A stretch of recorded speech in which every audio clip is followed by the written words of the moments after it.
point in your life, have you ever felt that you are not talented, you are not skilled, you are not capable, and all success in your life is just because of luck and good fortune? And gradually, you start attributing the factor of luck to all your success, awards, achievements, and accomplishments, feeling that you are undeserving, unworthy, and you hadn't really earned those accomplishments through your own efforts. Instead of celebrating, enjoying, and being joyous, happy, and proud about your own self, you get into this mode of self-doubt where you start doubting your skills, abilities, knowledge, and you get into this feeling of stress, anxiety, and the fear of being exposed as a fraud. You're constantly nagged by this feeling that one day or the other, I am going to fail, and the people around me are going to realize that I am not really good enough as they think I am. These feelings of self-doubt and incompetency is what exactly is termed as imposterism or imposter syndrome. Hi all, I'm Arthi, a passionate MBA professional exploring the dynamic world of human resources, and today I'm here sharing my thoughts on imposter syndrome. Imposterism is a psychological, very strong internal feeling of self-doubt and lack of trust in one's own abilities. Imposterism have adverse effects on both interpersonal effectiveness and intrapersonal effectiveness. And in the extreme cases, it could even stop someone from dreaming big and from having bigger aspirations and goals in their life, feeling that they are not capable enough to realize and achieve those goals in their life. Trust that you are not the only one battling with your imposter thoughts. According to the International Journal of Behavioral Sciences, on an average, more than 70% of employees experience imposterism in the workplace. And a recent study conducted by KPMG reveals that more than 70% of high-performing women executives feel imposterism in the workplace, and they put more pressure on themselves than their male counterparts. And to support this fact, a recent HBR article, it says that women are more likely to experience imposterism in the workplace than their male counterparts, and this is because of various prejudices and stereotypes that has been existing in the workplace. And when I'm talking about imposter syndrome, I couldn't resist myself from mentioning the name of two great psychologists, Pauline and Suzanne, who were the first ones to coin the term imposter phenomenon back in the year 1978 after their study focusing on high-performing women executives. The study reveals that despite having high academic excellence and professional expertise, people very strongly feel that they don't deserve the point where they are positioned in. Albert Einstein, one of the very famous scientists and an influential physicist of all times, he himself was no exception when it comes to imposter syndrome. He described himself as involuntary swindler, and he was constantly nagged by this feeling that his work really doesn't deserve the attention that it had received. The list of examples goes beyond our imagination and is universal. I think I'd like to utilize this opportunity to narrate my own life story of how I experienced imposterism and how I was able to identify, recognize, and combat my imposter feelings when I started my career as an IT professional in Tata Consultancy Services.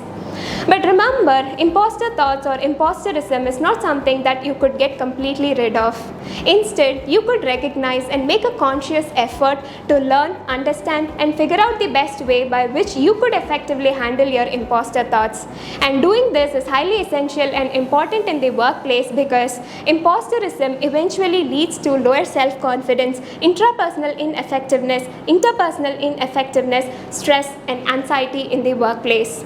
When I started my career in 2019, straight from my undergraduation and being a complete beginner and fresher to the corporate world, that was the time when imposter thoughts hit me really hard. And at times I used to feel that my entry into TCS just happened because of some random luck. But then I constantly kept iterating to myself that it was me who cleared the national level qualifier test conducted by Tata Consultancy Services, and it was me who cleared the subsequent rounds of interview, and it was for my abilities and skills I was provided with the offer to be a part of TCS. I very strongly started to believe that I've invested the best of my efforts and thus I'm reaping the benefits. And even at work, when I'm provided with certain sort of responsibilities, instead of accepting them gracefully, I get into this mode of self-doubt and I start to overthink, what if I couldn't really handle this? And eventually, over the period of time, I started to refrain myself from owning responsibilities and started to shy away from positions of responsibilities, feeling that I may not be able to deliver my promises and I may become a failure. But then I made a very conscious effort to combat my imposter thoughts because I gradually understood that all these unwanted thoughts are taking me nowhere in my professional life. So as a first step, I started to realize and appreciate the fact that each one of us are unique. Our skill sets are unique, our competencies are unique, and our knowledge is something that is incomparable to others. And our ideas are worth sharing, and our contribution does really matter in the big picture in any organization. Second, I started to overcome the fear of being judged and criticized. Over the period of time, I understood that it's completely fine to make mistakes, to learn from those mistakes, and to come back with more resilience, power, confidence, and clarity.